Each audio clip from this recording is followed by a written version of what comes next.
Olá, seja muito bem-vindo, seja muito bem-vindo. Hoje eu estou aqui com o Daniel Dabez, um grande amigo que eu fiz nessa jornada de empreendedorismo. Deixa eu apresentar o Daniel aqui para o pessoal. Tudo bem, Daniel? Tudo bem, Bruno? Prazer falar com você e com todo o teu público. Bacana. Deixa eu te apresentar aqui, ó. O Daniel é empreendedor, é pai de duas crianças muito bonitinhas, muito simpáticas, muito alegres e apaixonado por produtos. É casado também, né? Se não falar que é casado, depois dá confusão aqui. Empreendedor, casado, pai e apaixonado por produtos. Há mais de 20 anos ele ajuda empresas a transformar ideias em soluções escaláveis, combinando estratégia de produto, inteligência artificial e execução prática, ou seja, é um cara muito mão na massa. E é empreendedor já há alguns anos, daqui a pouco ele vai contar para nós. Ele é fundador do Ouvidor Digital e da Whistle One. Eu não sei se eu falei certo, se eu falar errado, você me corrige.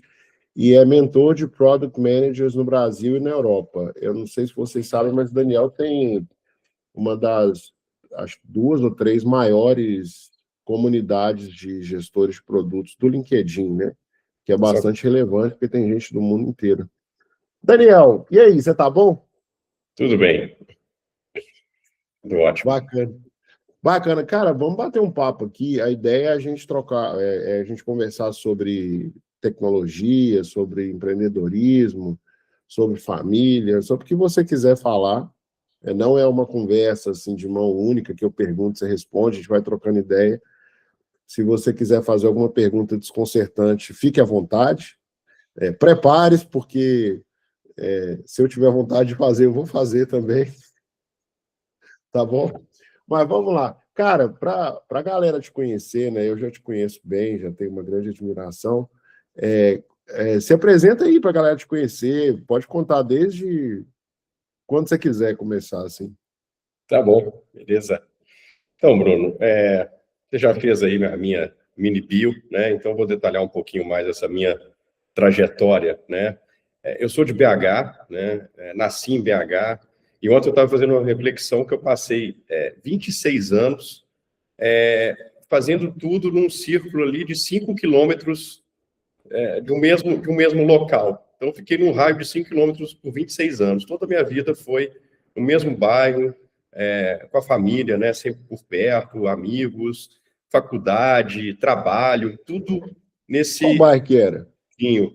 Então, eu nasci ali no Cidade Jardim, eu morava na rua do Museu Abílio Barreto, ali, que é uma rua paralela à Avenida Prudente de Moraes, e depois nós fomos morar na própria Avenida Prudente de Moraes, em frente ao Colégio Pitágoras. Então, eu ficava ali entre Cidade Jardim e Santo Antônio, que eu mudei 2 quilômetros, 3 quilômetros depois para uma outra localidade. Então, minha vida toda foi nesse mundinho, né?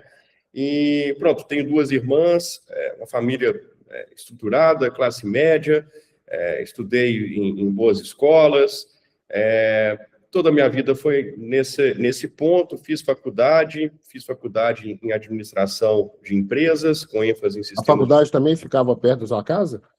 Ficava na Floresta, que era ali uma parte mais central, e depois ela foi para o Buritis também. Então, a faculdade saía um pouquinho dessa bolha, Saiu, né? mas nada também que não era nada que fosse mais do que 20, 30 minutos, né, dessa localidade. Então, eu acho que 99% do meu tempo foi nesse círculo, né?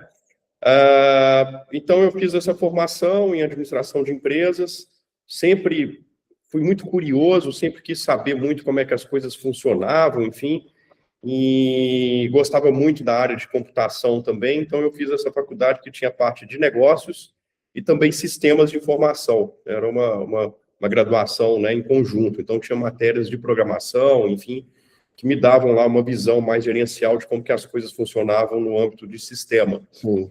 E desde sempre, desde pequeno, eu sempre gostava muito sempre fui muito curioso, gostava de ver como é que eu jogava videogame, comprava revistas de videogame, e a primeira vez que eu comecei a empreender foi na minha infância. Eu comecei a alugar revistas que eu comprava com a minha mesada, para os meus colegas. E você tinha quantos anos isso aí? Eu tinha uns 10 anos de idade, mais ou menos, né? Eu começava, os meus colegas pediam emprestadas as revistas tinham várias dicas de como fazer dicas de videogame, códigos e coisas assim. E eu falei, bem, eu acho que é uma coisa interessante aqui, porque aí me ajudava a pagar as revistas, porque só eu comprava, né? Eles usavam talvez a revista para figurinha. Eu também comprava figurinha, não era tão esquisito assim, mas eu também, eu acabava jogando toda a aposta na revista. Então, ali foi a primeira vez que eu comecei a fazer algum tipo de transação, claro, brincando ali, né? Mas ali eu já estava vendo ali a possibilidade de como que o trabalho, né? Como que você faz algo e gera algum retorno, a liberdade que isso te causa, né? Mas seus pais eram empreendedores já? Bom, não tive nenhuma referência familiar, nem pais, nem tios. Minha mãe, funcionária pública, e meu pai trabalhava na Fiat Automóveis, que ficava ali em Betim, né? Então, e minha mãe, né, nessa época aí, nos anos 2000, né, o funcionalismo público teve uma grande... foi muito fortalecido, né, no Brasil. Então, as pessoas todas, né, tinham essa orientação, né, principalmente na classe média, de serem orientadas para o funcionalismo público. Eu, inclusive, fui orientado a isso. Minhas duas irmãs são funcionárias públicas e minha mãe também queria que eu seguisse a carreira pública, entendendo que esse seria o melhor caminho do que na própria iniciativa privada. Igual lá em casa. Então, foi isso. Eu ainda fiz cursinho, eu passei num concurso da Caixa, mas era um concurso muito ruim. Então, aquilo não me atraía, né? Eu acho também que se eu ficasse mais de 2, 3 anos num local daquele ali, eu ia... não sei, eu acho que eu não me passaria muito bem. Já até te falo que eu já tive algumas experiências na área pública. Então... Você trabalhou você já foi funcionário público ou prestando serviço ou vendendo projeto para a área pública?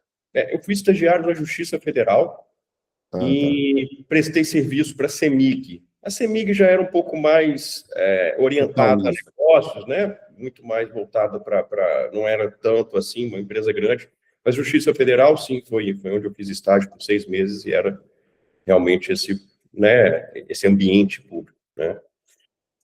Então, eu fui seguindo essa formação, como eu disse, fiz administração de empresas, terminei a faculdade e também empreendi rapidamente. Eu comecei a fazer sites para outras empresas, inclusive de alguns colegas, né, que trabalhavam em outras empresas. Estava na moda essa coisa de fazer site no início do ano 2000. Eu me formei com 23, 22 anos, e aí comecei a fazer esse tipo de trabalho.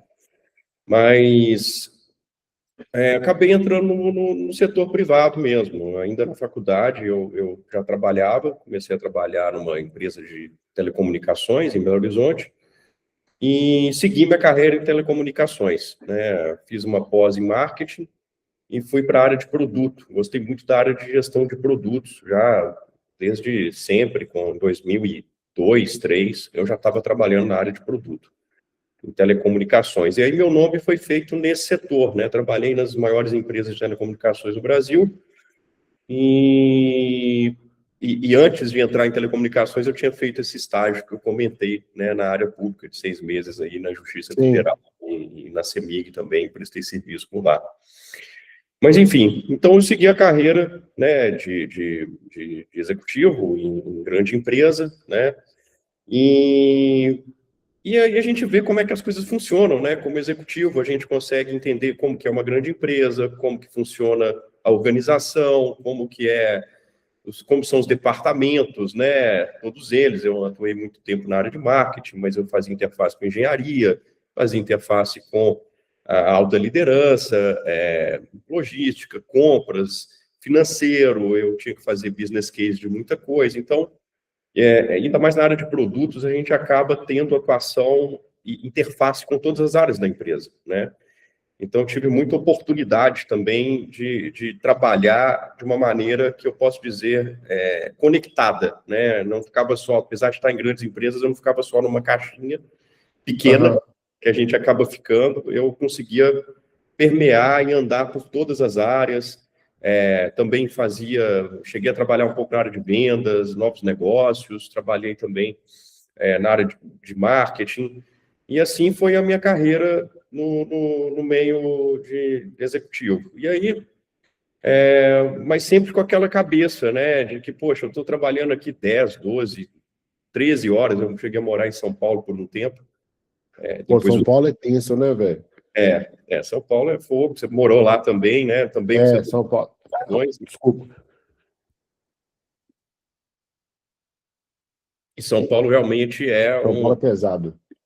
São Paulo puxa muito, né, e eu não sei, talvez pelo fato também de não ter mais aquela zona de conforto, talvez eu estivesse nela por muito tempo, né, na minha cidade, eu não fui para São Paulo para brincar, eu fui para trabalhar, né, então Sim.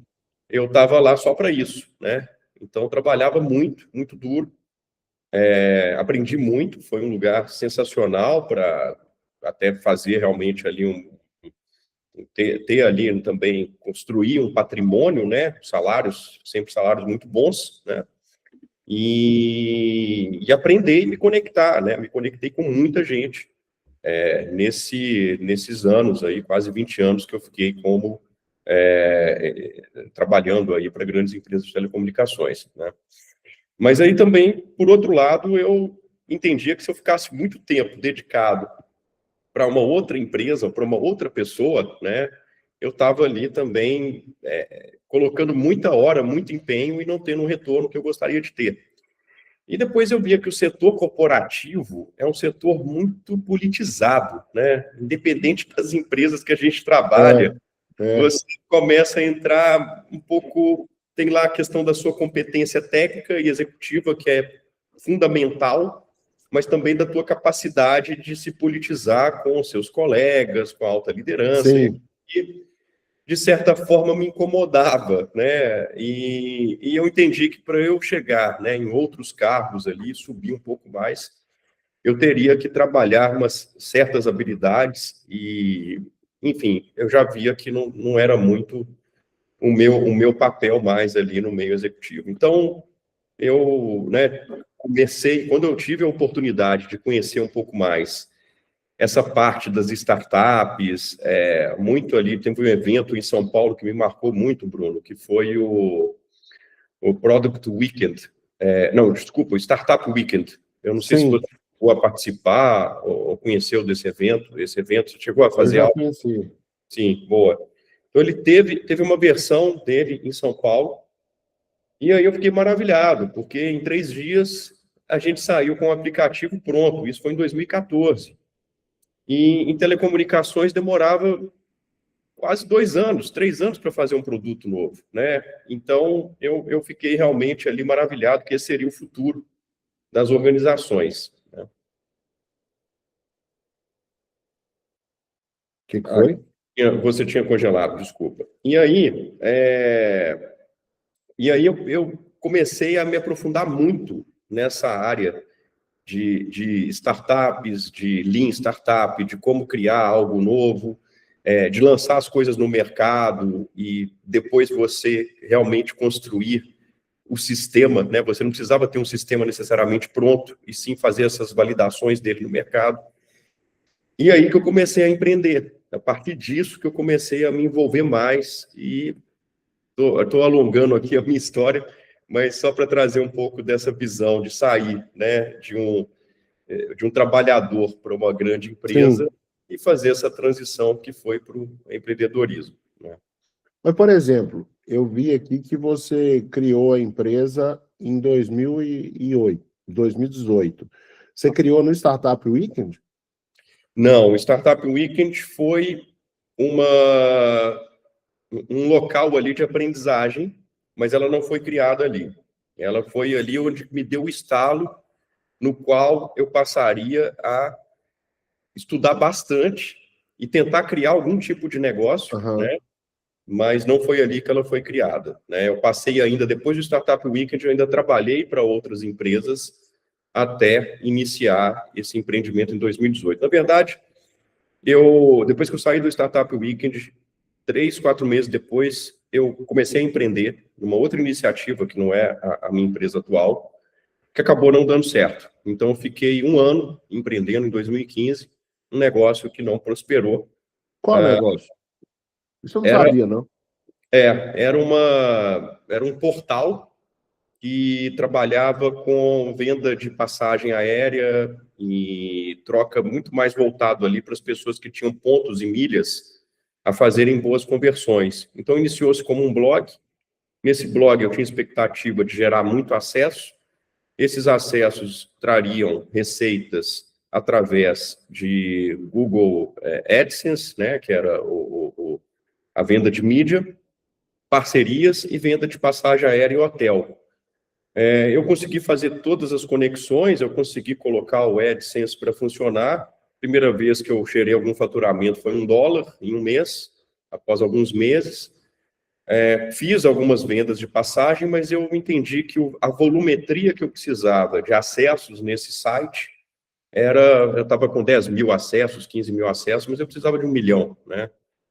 E aí, já tinha aí quase um ano fazendo isso, eu não estava gerando receita, não podia mais ficar sem, né? Eu tinha feito meu pé de meia, mas meu plano era um ano. Se eu não prosperasse um ano com essa ideia, eu iria ter que voltar ao mercado. E aí eu voltei para o mercado privado, fiquei mais 3 anos trabalhando numa outra empresa, até realmente criar a minha própria empresa, que é onde eu estou atualmente. Por que você acha que não deu certo esse portal? Eu acho que não deu certo por falta minha de experiência, tá? Eu acho que ele não teve a quantidade de acessos ali, mas eu acho também que eu poderia ter sido mais ousado, tentado ali talvez uma captação ou parcerias mais fortes ali com potenciais players que poderiam ou comprar o site ou virarem sócios. Eu acho que foi uma série de coisas, né? Eu estava ainda no momento ainda de muita aprendizagem, né? Foi onde eu aprendi muito a fazer o digital. Então eu tiro muita coisa, sabe, do digital que eu consegui implementar. Mas faltou founder, eu não tinha um founder técnico, e eu precisava de um founder técnico, porque a gente eu queria fazer um sistema para fazer esse gerenciamento das milhas, né, das pessoas. Eu estava só no âmbito ali do conteúdo. Então, eu acho que foi isso, acho que faltou um monte de coisa, e pronto, eu acabei seguindo vida para o mundo corporativo, né, até da minha empresa. Mas, cara, você falou aí de founder técnico. Depois a gente fala sobre a empresa que você criou, né, agora. A gente conversa muito sobre esse lance da inteligência artificial roubando o trabalho dos outros, tomando o trabalho dos outros. Tipo assim, eu não acho que esse lance da inteligência artificial vai ser aquela conversa de vem uma tecnologia que tira o trabalho de uns e cria outros trabalhos. Eu acho que esse da inteligência artificial realmente vai destruir vaga de trabalho, porque ela acaba com o serviço burocrático, né? E o ser humano muito do que as automações, os robôs físicos e as tecnologias fizeram foi substituir o trabalho braçal pelo trabalho burocrático. Então, esse processo de vamos substituir o trabalho braçal por um trabalho burocrático já foi feito. Né? Agora vem a inteligência artificial que substitui o trabalho burocrático e não tem outro para colocar no lugar, entendeu? Tipo assim, não, vamos voltar a fazer o braçal. Então, não, a galera não vai voltar a fazer o braçal, entendeu? Tipo assim, eles não vão voltar a fazer tijolo na mão, vai continuar existindo a máquina de fazer tijolo, né? Não tem volta. Eu acho que não tem volta, eu acho que vai rolar uma parada assim vai rolar uma renda universal, que a galera vai ganhar dinheiro, não vai precisar trabalhar, e trabalhar vai ser tipo um luxo, sabe? Tipo assim, fulano de tal... as pessoas vão ficar deprimidas porque ninguém quer contratar elas para trabalhar, para fazer nada. Não, você fica aí na sua casa, não vem aqui atrapalhar, entendeu? Eu acho que vai entrar esse rolê, assim. Mas, por exemplo, hoje você acha que a gente precisa de founder técnico para, sei lá, fazer o primeiro R$ 1.000.000 com o produto? Excelente pergunta, Bruno. Na época eu precisava e muito, mas para fazer o primeiro 1 milhão eu já tenho lá minhas dúvidas. Inclusive isso é realidade, né? A gente tem hoje soluções aí de micro SaaS que resolvem problemas específicos, né, de setores e verticais, de founders que não têm necessariamente um founder técnico, né? Às vezes é de um founder só, né? O solo, empreendedor solo. Então, claramente, se voltasse ao tempo e trazendo um exemplo dessa minha empresa, né, eu conseguiria ter realmente um sistema, né, eu conseguiria ter geração de conteúdo, porque eu tinha muito conteúdo, eu passava quase 3 dias para fazer um artigo muito técnico, né, e isso gerava muito acesso. Então, certamente hoje, com o que a gente tem, né, de agentes que criam soluções, seria realmente dispensável. Eu acho que o founder técnico, atualmente, ele entra num processo que a sua empresa já está escalando, já precisa de ter governança de dados, uma série de coisas que ainda existem, vários problemas hoje nas soluções, né, que a gente faz quando não tem um founder técnico. Existem várias vulnerabilidades, né, nesses sistemas todos de criações aí de soluções técnicas, mas é excelente hoje. Você não precisa mais de um founder técnico para fazer um MVP, para fazer uma validação de uma hipótese, para validar o mercado daquele produto. Você pode pivotar o produto e fazer tomada de decisão de go no go muito rápido, né? Aham. Antigamente a gente precisava de alguns meses para isso. Hoje está E precisava de designer, de desenvolvedor. tudo. Senão você não faz uma coisa de qualidade, né? E hoje as coisas são feitas com alta qualidade.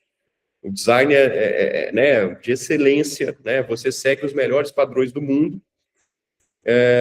Você cria sistemas, você cria conceitos, você consegue rodar uma empresa assim.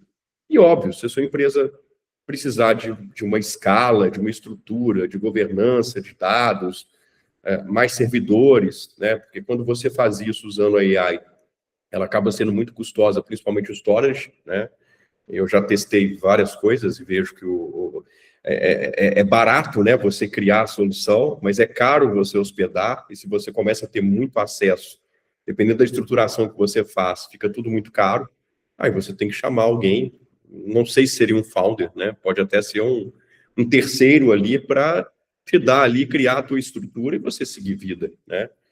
Então, é uma boa reflexão, acho que certamente ali poderia ter, né, uma chance maior de sucesso se tivesse hoje trabalhando com as ferramentas que a gente tem à nossa disposição. Mas você acha, então, que dá para fazer um produto digital hoje sem co-founder Sem técnico? dúvida alguma, para quem tem um conhecimento. Mas é muito importante, tá, Bruno? Tem que ter realmente um conhecimento, né, de mercado, de go-to-marketing, de produto, de cliente. Então, eu acho que depende muito de quem está por trás disso, né? Uma coisa, nós aqui como empreendedores que conhecemos as teses B2B, go-to-market, a gente tem um perfil parecido, a gente consegue, mas uma pessoa que, né, nunca fez isso e trazer do zero, acho Mais ainda difícil. muito difícil, né? O que essa tecnologia possibilita é aquelas coisas que a gente antes terceirizava com designer, a gente consegue utilizá-la. Aquela pesquisa de mercado que a gente teria que comprar, né, um reporte ou fazer manualmente, a gente consegue fazer ela em alguns minutos. Então, isso facilitou muito, mas o conhecimento, né, a orquestração disso ainda precisa de uma pessoa, né, com um perfil, eu digo, de vários anos de mercado para fazer bons produtos e lançar soluções. Dessa turma toda que eu vejo fazendo micro SaaS, são pessoas realmente que têm uma O cara experiência. sabe de produto, né? Ele sabe, tem uma experiência, pode não saber de produto, mas tem uma experiência corporativa de saber de negócio, carregam, são pessoas que têm uma qualificação alta, né, para construir coisas que realmente resolvam problemas dos clientes, né? Entendi. Faz sentido, assim, né, o que você está falando. Mas vamos lá, vamos voltar aqui. Hoje você mora em Portugal, né? Apesar de você não ter contado para ninguém, eu estou aqui fazendo a fofoca. Você mora em Portugal. Eu sei que você criou o Ouvidor Digital, uma empresa lá no Brasil. Daí aí você trouxe essa empresa para cá. Eu nem sabia, Daniel, você nem me contou, mas, pô, você apareceu no jornal aqui, cara. Teve entrevista no Jornal de Notícias. Ah, já tinha esquecido dessa. Pô, nem sabia. Me conta aí, como que foi que você criou a empresa? Você criou a empresa enquanto você trabalhava, ou você saiu do trabalho de funcionário para criar a empresa com uma mão na frente e outra atrás? Pois é. Eu criei enquanto eu trabalhava. Eu lancei a empresa, eu passei uns 6 meses com o meu sócio atual, só no âmbito ali da idealização, né? De como que vai ser e entendendo bem o mercado. E aí, em abril de 2018, eu lancei o produto no mercado. E lancei e comecei a receber lead na primeira semana. Daqueles leads, alguns meses depois, tornaram-se clientes. Aqueles clientes começaram a pedir coisas. E a gente foi, né, fazendo ali um MVP, era um produto ainda muito pouco sofisticado em termos de funcionalidades, mas resolvia plenamente o problema do cliente. Nessa época, Bruno, a minha empresa estava faturando R$ 5.000 por mês. E aí eu conversei bastante com alguns amigos empreendedores, né? E eu vi que eu tinha muito mais a perder, né? Se eu continuasse ainda trabalhando para outra empresa, né? Eu tinha muito mais a ganhar se eu fizesse se eu tomasse essa decisão, né? De sair. Eu não queria sair e acontecer como eu fiz no passado. No passado eu larguei tudo, eu larguei meu trabalho em São Paulo, uma grande empresa, um bom salário, um excelente salário, e fui empreender, full time. Dessa vez não, dessa vez eu falei, eu vou Foi quando você ter... saiu da TIM. Foi quando eu saí da TIM, né? Foi quando eu saí da TIM. Dessa vez não, eu falei, eu vou ter alguns touch points aqui de go no go. E eu fiz esse combinado com o meu sócio. Se a nossa empresa atingir um determinado faturamento, que estava na ordem dos R$ 5.000, eu vou sair e vou me dedicar ao negócio. Meu sócio também concordou. E aí a gente, passados 6 meses depois do lançamento da empresa, eu saí e me dediquei ao ouvidor digital. Se o ouvidor digital não tivesse tido sucesso, se a gente não tivesse gerado receita, né, tivesse clientes, eu já tinha uns 5 ou 6 clientes nessa época, provavelmente eu não teria feito essa saída. Ou esperaria mais, ou provavelmente eu não daria continuidade na empresa. Então, foi uma maneira que eu criei, né, de também arriscar menos, digamos assim, o meu CPF, né. Também eu estava depois da TIM, eu trabalhei numa outra empresa, estava com um bom trabalho, um bom salário, estava bem em Belo Horizonte, né, que não é um mercado igual São Paulo, né, uma empresa que inclusive cresceu, já é um unicórnio, mas foi isso que eu fiz. Eu quis entrar realmente de uma maneira mais conservadora ali, para não me arriscar tanto. Mas então, quando você saiu do emprego, você já estava faturando 5.000 por mês. 5.000 por mês. Entendi. E o que sua empresa faz? Eu sei, assim, desde que você me explica, eu entendo, e eu poderia tentar explicar aqui, mas melhor ouvir da boca do criador, né? Isso aí. Então, legal. A gente tem uma solução, Bruno, que é o canal de denúncias, tá? Esse canal de denúncias é um canal corporativo, ele é um SaaS, né? Um SaaS B2B, né? E que resolve, né, os problemas das empresas que querem ou ficarem totalmente aderentes à legislação brasileira, tá? Então existe um aspecto regulatório, ou no âmbito do RH, que é evitar, né, casos de assédio, evitar casos de comportamentos inadequados dentro da organização. Ainda tem, como um terceiro aspecto aí, o financeiro ou o dono da empresa, né, que quer ter uma melhor governança, evitar fraudes. Então, o canal de denúncias ele serve para impedir, tá, comportamentos antiéticos dentro da empresa. Ele serve para monitorar e evitar casos de assédio, fraude, desvios, né, além de estar totalmente aderente a algumas regulações, né, no Brasil.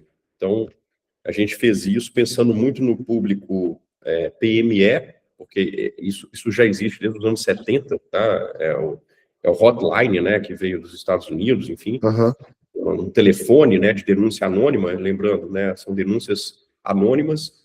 A gente viu que o mercado PME tinha essa necessidade, mas não tinha uma solução de mercado, e aí nós focamos nisso, era o que a gente chama de oceano azul, porque não tinha nenhum player, né, atuando especificamente nesse middle market, e foi isso que a gente acabou lançando no mercado em 2018. E hoje vocês estão com quantas pessoas na empresa? 35 pessoas. 35. É bastante gente já. Ô, Daniel, você acha que sua empresa é uma empresa organizada ou desorganizada? Ela é organizada. Vamos lá. Eu acho que é organizada. Então tá, numa escala de 0 a 10, nota que você dá para sua empresa em termos assim de ser uma empresa organizada. Eu dou 9, Bruno, porque tem sempre coisa para fazer. Mas ela é muito bem organizada, porque a gente investe muito em pessoas, a gente tem uma série de metodologias ali aplicadas, sabe? Acompanhamento individual. A gente é elogiado no Glassdoor, eu falo aqui abertamente, basta alguém buscar o Vidor Digital e Glassdoor e vão ver os elogios, né, que os nossos funcionários têm na nossa empresa. A gente faz pesquisa com os nossos funcionários a cada 3 meses. A gente tem uma série de métodos. Pesquisa de quê? A gente faz pesquisa de clima. E essa pesquisa de clima, a gente faz plano de ação, a gente avalia o que a gente consegue fazer ao máximo entre os founders. Isso no âmbito, né, de pessoas, né? E no âmbito de metas, né, a gente também tem nossos métodos aqui de acompanhar os KPIs, a gente, né, faz metodologias aqui para a cada 3 meses também acompanhar os OKRs, né, e planejamento. Então, a gente planeja bem, executa bem e tem tido muito sucesso e crescido, né, bastante aí nos últimos anos. Então, eu considero que sim, mas, claro, tem coisas a serem feitas aí, sempre a melhorar, né, mas... Me dá um exemplo, assim, é lógico, sem desmerecer as outras áreas, óbvio, né? Mas me dá um exemplo, assim, de uma área da sua empresa que é muito organizada. Aliás, outra pergunta. Que era desorganizada e hoje é organizada. Pronto. Ficou mais difícil, estava mais fácil Não a é? primeira pergunta, né? Mas tem Olha, alguma área na sua empresa, assim, que era muito bagunçada, aí vocês tiveram que organizar? Vocês tiveram que organizar? eu vou trazer um exemplo da área de comercial, tá? Eu não digo que era totalmente desorganizada, mas a gente teve que reinventar essa área muitas vezes, tá? Porque, assim, a venda em si, alguma estratégia que antes funcionava, ela deixa de funcionar, né? Algum canal se satura. Então, a gente teve que mexer muitas vezes na área, principalmente de pré-vendas da nossa empresa. A gente sempre teve a venda chegando por canais digitais e que muitas vezes era uma venda que o pré-venda simplesmente fazia uma qualificação do lead, né, e encaminhava para o vendedor. E a gente teve que mudar muito essa cultura, né, de não ser apenas uma empresa que recebe leads, mas que também vai atrás, né, que também pode buscar, né, novos clientes no mercado. Então, a gente sempre fez rearranjos nessa área, né, não que tivesse uma desorganização, mas talvez uma cultura, né, que era a cultura de receber demanda e passar também a gerar demanda, a passar a ir atrás do mercado e fazer essa busca. Então, já passaram muitas pessoas nessa área, né? É a área que mais teve trocas, né, de lideranças, pessoas, funcionários, para a gente conseguir atingir esse objetivo de trazer novos leads. Mas como que funciona esse processo de geração? Porque, assim, vocês trabalham no B2B, né? Sim. A venda de vocês é de empresa para empresa. A empresa de vocês vende para outras empresas. Como que funciona o processo de vendas B2B que vocês criaram? Hoje a gente tem um processo muito forte no meio digital, tá? Então, a gente está exposto aí em diversos canais, como Google, redes sociais. A gente trabalha muito forte o meio orgânico também, então chegam muitas vendas pelos canais digitais. A gente também investe em mídia paga, né? Então, esse é um canal de vendas que, inclusive, foi, por muito tempo, o nosso carro-chefe, né? Mas nos últimos anos, a gente começou a receber também muitas indicações, a gente incentiva nossos clientes também a gerarem indicações para a nossa empresa, e também tem outras formas, como utilizar aí o que a gente chama de outbound, né, que é fazer contatos, né, com base de clientes, base de leads, né, que a gente teve, alguém que assistiu um webinar, ou mesmo através do LinkedIn, a gente faz também abordagens, então tem uma série de outras formas hoje, né, de trazer, né, clientes aqui para a nossa empresa. Mas o canal digital é muito forte, a gente faz muito webinar, a gente participa de eventos também do setor, 2, 3 eventos que a gente vai participar esse ano, que acaba também gerando, né, não só os leads, mas também conhecimento de marca, né, nesse nosso setor. Entendi. E, por exemplo, aí você gera o lead. Beleza, chegou o lead, você distribui para os vendedores, ou o vendedor traz o lead, ele vai com você nos webinars. Hoje Como a gente funciona depois que o lead chegou na sua mão? A gente tem uma estrutura com pré-vendedor e vendedor. Então, o pré-vendedor faz a qualificação desse lead, entende o problema, conversa rapidamente. Muitas vezes o lead chega por e-mail, por exemplo, né? Então, rapidamente o pré-vendedor já está em contato para entender, né? Entender o tamanho da empresa, entender toda a abordagem, até para preparar esse meio de campo, digamos, para o vendedor, né?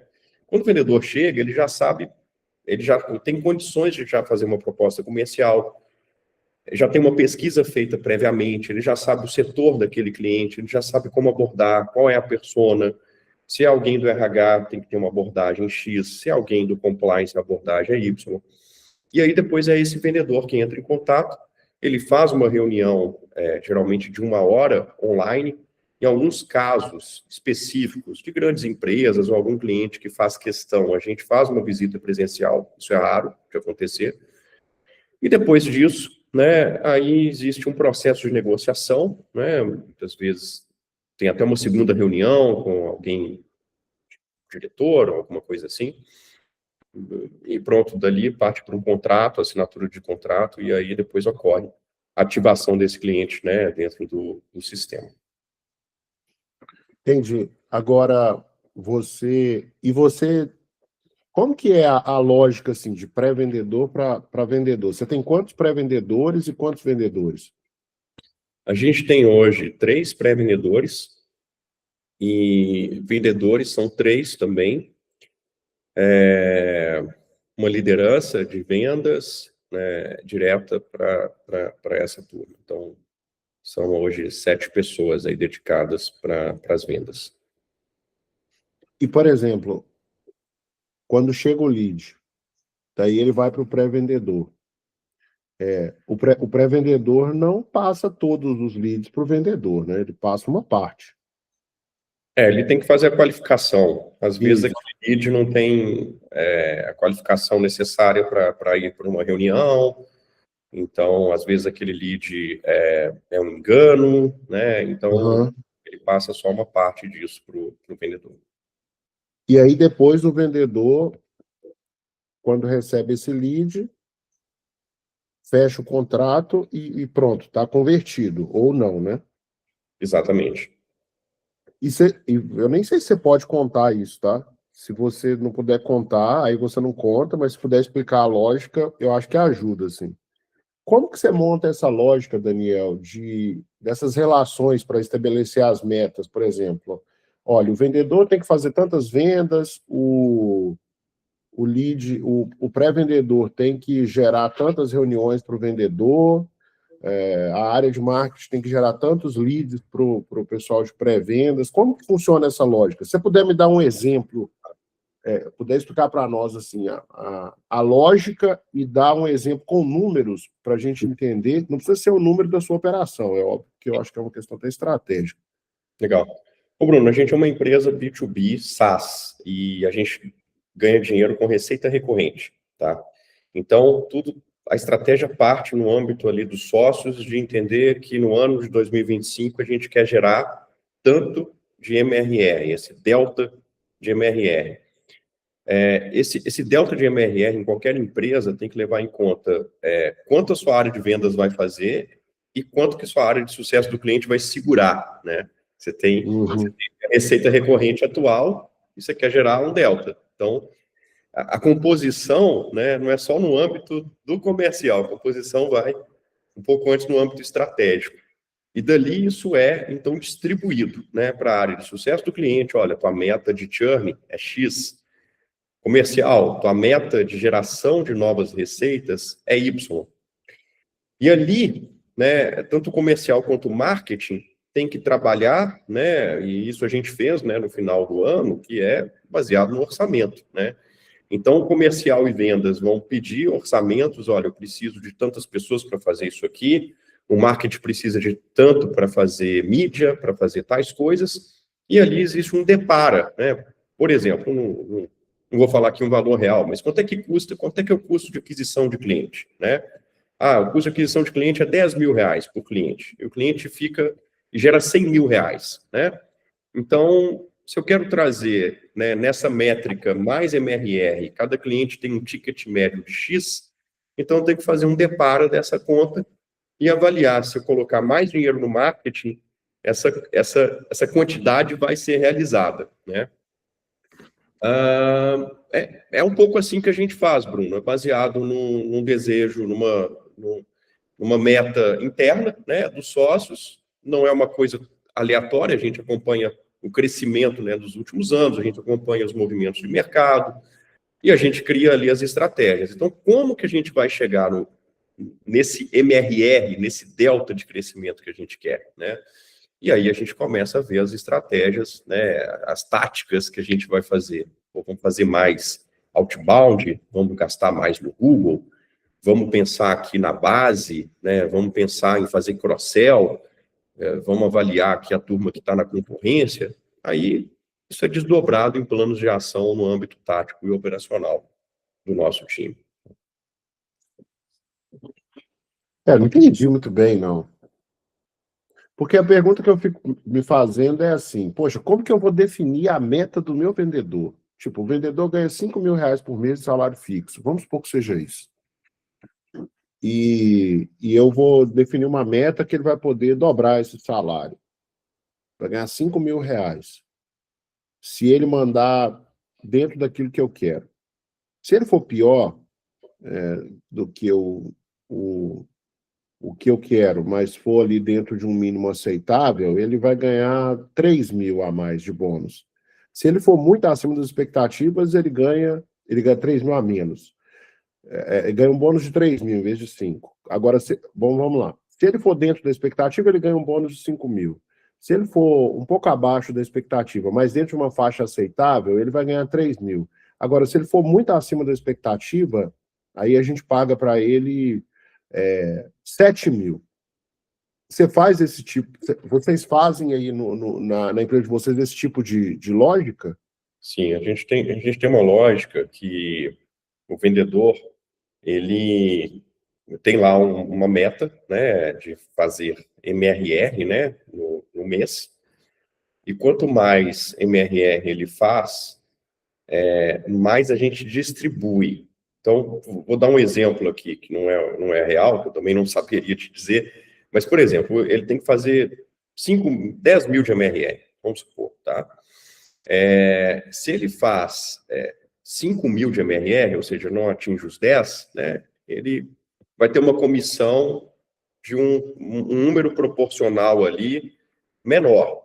Se ele atinge os 10 mil, né, ele vai receber uma proporção maior daquele MRR, digamos assim. Então, quanto maior o MRR dele, não é só a proporção daquele MRR que a gente paga a comissão. A gente também a gente divide ainda mais o percentual desse MRR, a gente compartilha ainda mais. Por quê? Porque você dilui mais aquele custo fixo do vendedor. Então, quando ele traz mais resultado, eu pago ele mais do que a proporção daquele resultado que é gerado. Ao invés de eu pagar 10% do MRR para ele flat, eu aumento, eu pago 20% daquele MRR, 30%, 50%, 100% daquele MRR que ele traz, se ele atingir as metas que a gente define para ele ao longo do mês. Acho que eu estou começando a entender. Eu não sei, essa conversa nossa aqui não é só para eu ficar te perguntando, só que até agora só eu fiz perguntas. Quer fazer alguma pergunta? Vai, vamos lá. Eu acho... Eu queria que a gente falasse da forma como a gente conheceu, que eu acho que foi bacana. Você estava no LinkedIn me procurando, e eu tava lembrando disso, sabe? Você estava me procurando para trabalhar na tua empresa.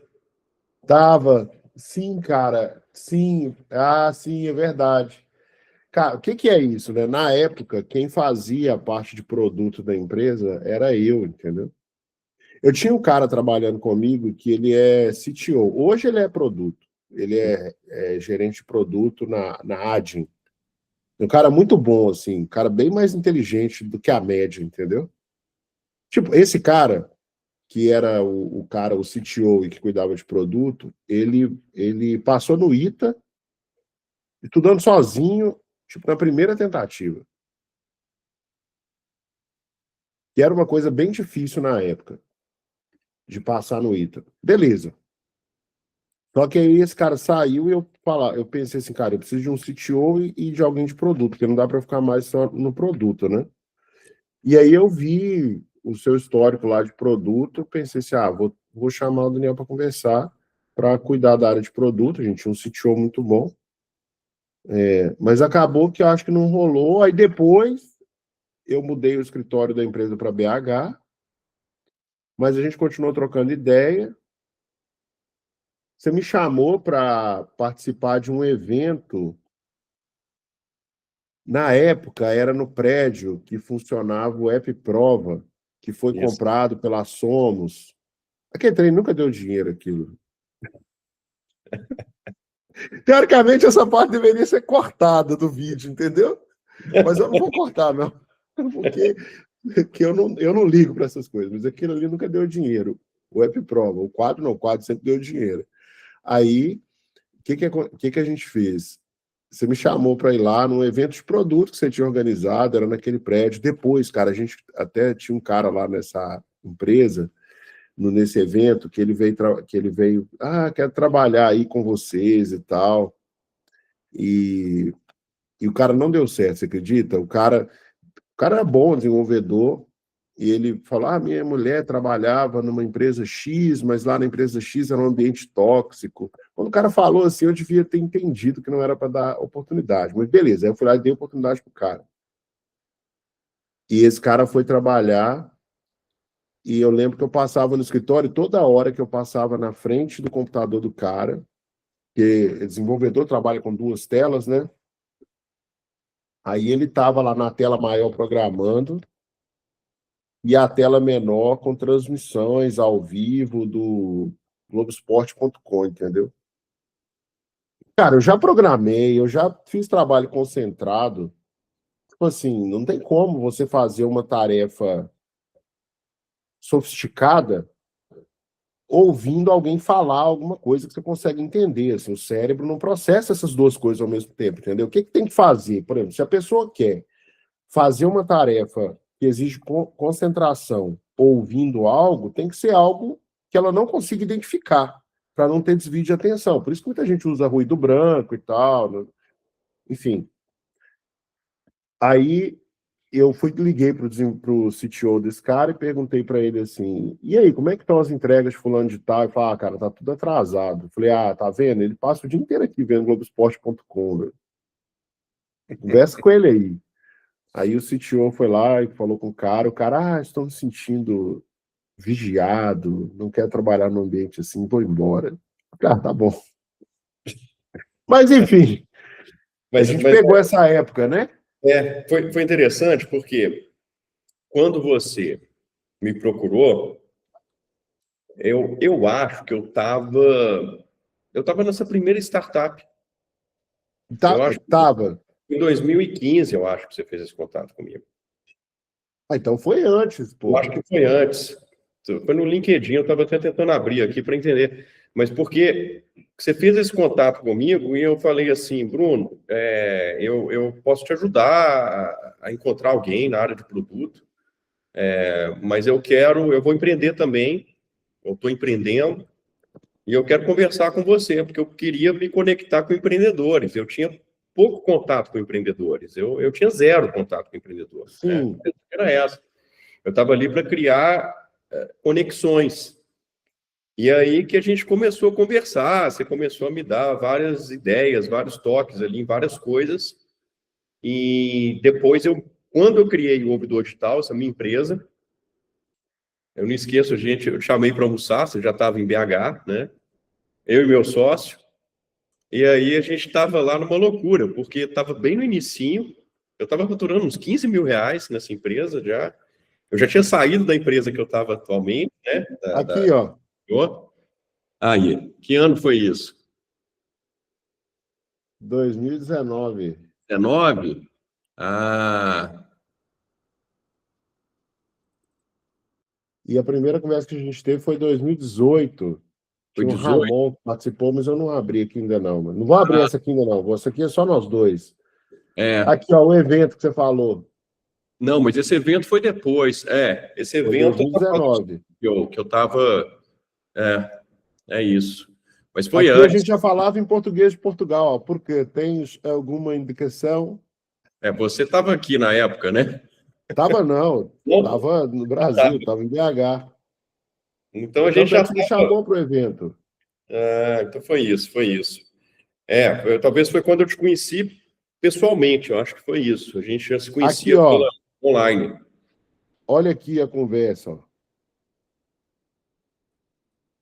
Você fez uma intro aqui comigo e com o Ramon.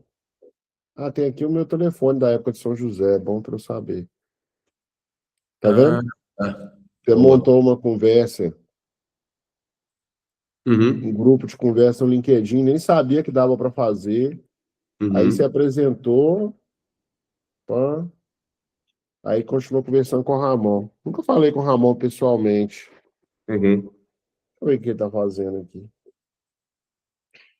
Mas foi isso. Então a gente começou essa conversa. Foi assim que a gente se conheceu e depois você me orientou. Aliás, sempre é importante dizer aqui, você é meu grande mentor aqui em várias situações, né, de trabalho, enfim. Eu que sou o cara que te falou, não, pula que a água tá quente. Por acaso, foi uma coisa muito engraçada, cara. Foi muito legal essa forma como a gente, né, se conheceu, me chamou para trabalhar com você. Eu falei, cara, eu tô querendo empreender, quero te conhecer, quero aprender com você, né? E aí foi isso. A gente teve essa reunião quando o ouvidor digital estava lá faturando e tinha uns problemas, coisas simples, operacional, administrativo. Você perguntou assim, por que você não contrata alguém? Aí eu falei, você falou uma coisa mais lógica que tinha, mas a gente estava tão inserido, eu e meu sócio, na empresa, né?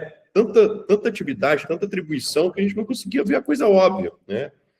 E aí que eu falei, poxa, olha que legal, né? Olha como é que foi bacana aí essa conexão, né, que a gente criou, né?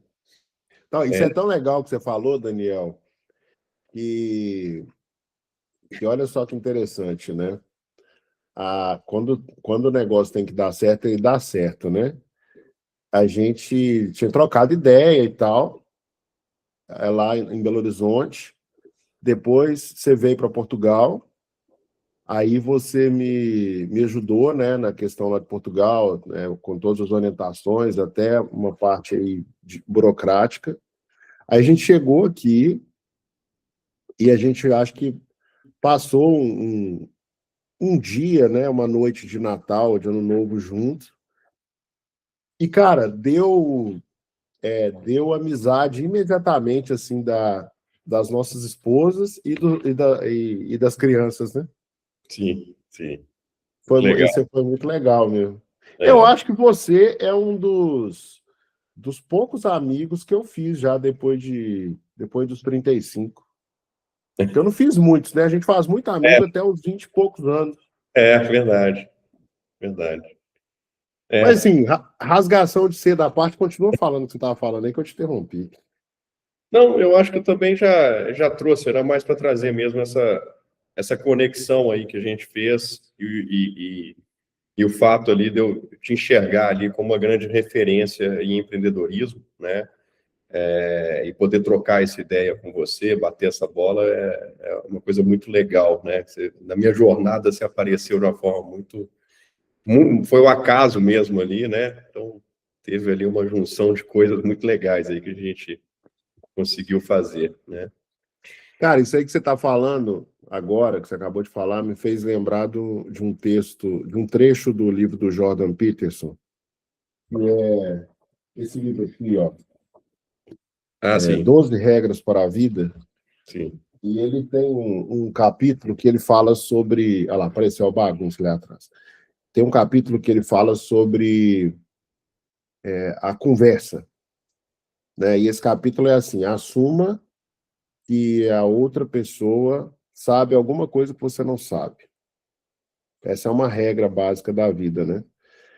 E aí, esse lance, né, da gente conversando e tal, por exemplo, aqui em Portugal, esse lance de conversar, você foi um dos caras que me despertou o olhar para o mercado imobiliário aqui, entendeu? Que eu não tinha esse olhar para o mercado imobiliário, né? E é lógico, aqui eu acho que nem faz sentido contar assim, porque é uma coisa muito privada da sua vida, né? Mas o jeito que você e sua esposa fazem os investimentos imobiliários aqui em Portugal é um jeito bem empreendedor, né, velho?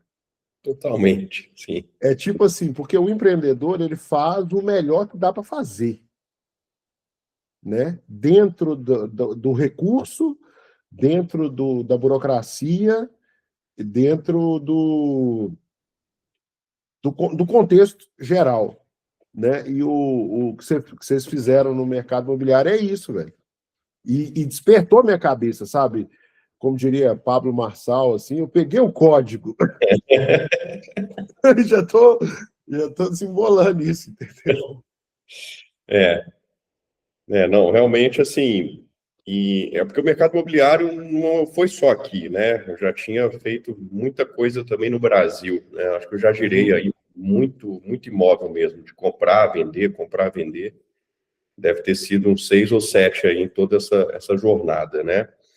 E aqui, como a gente já tem um olhar vindo do Brasil, né? Aqui é entender a regra do jogo, ver oportunidade, né? E partir para cima, né? Sem qualquer amarra, né? Acho que é um negócio, né? Tem que ser visto dessa forma, né? Eu acho que eu sempre fiz isso. E é um negócio que você vive nele, né? Então, você né, tem um negócio, você pode viver ali temporariamente, depois você faz o giro, né? Como tive essa oportunidade de estar em São Paulo, né? Vivi, girei, valorizou, vendi e por aí vai. Então, é realmente interessante essa visão que a gente também coloca na nossa vida, no nosso investimento, né?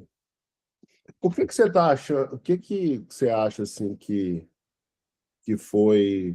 Fala um pouquinho, né, da verdade, desse lance de montar um negócio, de trazer uma empresa do Brasil para Portugal, cara. Cada dia, assim, cara, eu vejo aqui em Portugal, eu sou surpreendido por algum traço da cultura que eu falo, cara, eu nunca imaginei que fosse assim. Porque a gente pensa que pela língua é muito parecido e tal, mas, por exemplo, o português ele considera o português que se fala no Brasil outro idioma. É o brasileiro. E quando a gente se esforça para falar o idioma local, né? A reação deles é a mesma reação que o italiano tem quando a gente se esforça para falar o idioma italiano lá na Itália, que o francês tem, assim, eles entendem assim, eles ficam felizes, entendeu? Tipo assim, eu não falo nada, mas eu chego na Itália, eu falo alguma coisinha, na França eu aviso que eu não sei falar, na Espanha eu já consigo conversar melhor, o pessoal fica feliz que vê que você está esforçando para falar o idioma deles. E aqui é a mesma coisa. Isso, uma empatia, né? E, cara, trazer uma empresa para cá depende muito do setor, onde você vai atuar. O que depende, né? Eu vou trazer um exemplo da minha empresa. Minha empresa é uma empresa de compliance, né? É uma empresa de software e compliance que está lidando com informações extremamente confidenciais dos clientes. Então, você precisa de ter muita credibilidade para conseguir atrair clientes para o teu negócio. Então, meu negócio é muito peculiar, né? Os desafios que eu tive aqui são reputacionais, porque a minha empresa no Brasil, ela tem uma reputação boa, ela atende clientes grandes, ela atende grandes marcas. Aqui, você não é nada, você é zero. O teu trabalho no Brasil vale menos do que atender uma padaria do seu Francisco aqui em Portugal, mesmo que você atenda a maior empresa do Brasil. Então, você começa aqui do zero, a mostrar quem você é, o que você faz, mostrar seu sistema. E aí existem formas aqui de você acelerar esse processo. Porque aqui, a primeira coisa, tem até um livro que chama Cultural Maps. Esse livro não tem tradução para o português, mas ele fala exatamente isso. Cada país funciona de um jeito na hora de você fazer a venda, né? E aqui não é diferente. O fato de ser Portugal, de falar português, de ter esse intercâmbio de brasileiros e portugueses, adianta zero, zero. O Brasil não tem a cultura de exportação de software, né? Não existe essa cultura de, vou comprar um software de uma empresa brasileira. Você compra de empresa americana, né? Você compra, às vezes, de uma empresa alemã, mas de uma empresa brasileira, para quem está fora do país, isso não tem esse selo de qualidade, apesar do Brasil ser, assim, um dos melhores lugares para fazer software, né? E aí a gente depois pode entrar um pouco nesse quesito. Mas aqui a questão é cultural. Então, eu tive desafios de encontrar a melhor maneira. A língua é um desafio. Meu sistema, eu tive que traduzi-lo para o português de Portugal. E mesmo traduzindo, eu não podia ter arestas, eu não podia ter problemas. Na minha primeira versão do sistema, olha que eu chamei um português para fazer a tradução. Mas, às vezes, o português esquece, assim, abriu mão de algumas coisas. Às vezes, o desenvolvedor também esquece, alguma coisa aconteceu. Então, a primeira implementação que eu fiz no meu sistema, eu recebi um feedback, né, dos meus primeiros clientes para que fizessem alterações na língua. Porque isso é muito importante, é a língua deles, né? É uma ofensa, né? Então, eu tive que lidar com essa situação. A outra situação é a adaptação cultural. Então, na hora de fazer a venda, eu acabei contratando uma pessoa, né, portuguesa para que reduzisse toda essa questão de ser um brasileiro vendendo um sistema. Não é que o brasileiro não serve para vender. Tirar a fricção. Não é um brasileiro, não é que o brasileiro não serve para vender em Portugal, isso é muito importante. Mas no meu negócio, que tem que ter uma credibilidade forte e que tem que estar hospedado aqui em Portugal, por questões da RGPD, questões aqui da Lei de Proteção de Dados Europeia, eles são muito limitados a contratar algo de fora. A gente vê as empresas americanas tomando multas aqui, né, milionárias, por não estarem aderentes aqui à regulação, que é uma regulação muito pesada, de proteção de dados. Então, minha empresa está aqui em Portugal, o servidor está em Portugal, o sistema está em Portugal, né? Está na União Europeia, na verdade. Mas se é um brasileiro falando isso, já remete que o dado está lá, já remete ao Brasil. Então, a gente usa um pouco a força do Brasil, né? Que é uma mão de obra muito boa, a qualidade que a gente tem. Os funcionários de suporte, o sucesso do cliente estão no Brasil, está tudo bem. Mas para a venda, para o primeiro impacto, a gente trouxe, né, uma pessoa portuguesa para fazer todo esse endereçamento. Então, foi esse o principal desafio que eu tive aqui, né, da questão realmente cultural, credibilidade. Aqui eles gostam de comprar de coisas indicadas, eles olham muita reputação, então eles dão preferência mesmo para empresas portuguesas indicadas por alguém. Isso é muito Eles são meio parecidos com o pessoal de Minas Gerais, não são não, Daniel? Esse quesito bastante, sim. Muito bem fechado, parecido, né? Sim. Mas o que você está vendo aí de perspectiva de crescimento para empresas de uma maneira geral aqui em Portugal, para os próximos anos? Você recomenda o cara trazer a empresa para cá, ou você acha que é melhor um cara que tem empresa aqui levar para o Brasil? Olha, Bruno, o mercado aqui é muito pequeno. Quem está no Brasil e é acostumado com o Brasil, vai, né, depende muito da estratégia que ele quer lançar aqui. O mercado aqui é um mercado muito pequeno, né, são 10 milhões de habitantes comparado com o Brasil, né, o Brasil é 20 É vezes maior. 5%. 5%, 20 vezes maior no Brasil. E aí depende do que está trazendo, né? Se a pessoa quer realmente uma empresa local, para fazer serviço local, prestação de serviço, aí tem muita oportunidade, né? Tem muita coisa para fazer aqui interessante. Agora, aqui pode ser também uma boa porta de entrada para a Europa, né? Você inicia aqui, constrói aqui a tua base, né? Começa com os clientes portugueses, e aí você já tem um acesso mais facilitado ao mercado europeu. Não digo que é fácil, porque também eu tive a expectativa de, a partir de Portugal, vender o meu sistema para outros países, e é realmente um desafio tão grande como sair do Brasil e vir para Portugal. Porque cada país também, ele não vai a Espanha não vai contratar meu sistema se eu tiver com site em inglês, ou se eu estiver falando inglês com ele, ou se eu estiver falando espanhol que eu falo, né? Não adianta, tem que ser uma pessoa espanhola, fluente, atuando nesse mercado. Estou falando aqui especificamente para o meu mercado, tá? É importante dizer isso, né? Se eu quiser entrar na França, na Alemanha, eu preciso de ter uma estrutura local robusta para conseguir ter sucesso nesses países. Então, depende muito do que está sendo feito aqui, né?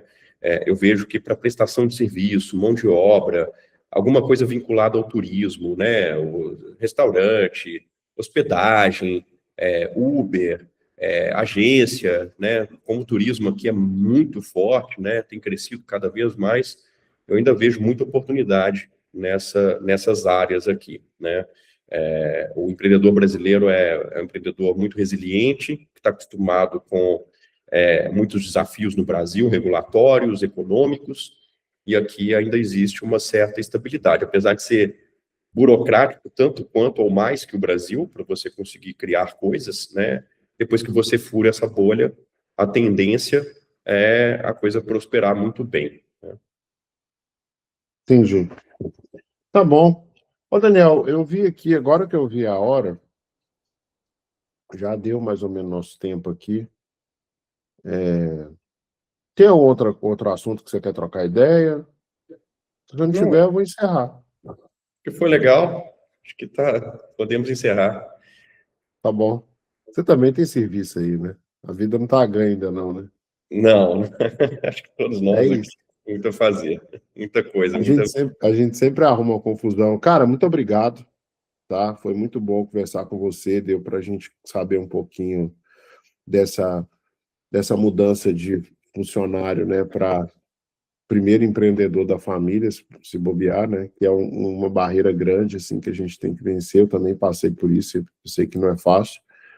Deu para saber um pouquinho também sobre essa parte de vendas, que é bem complexa, vale algumas conversas sobre isso, e também sobre a experiência de morar em Portugal, empreender em Portugal, investir em imóveis em Portugal.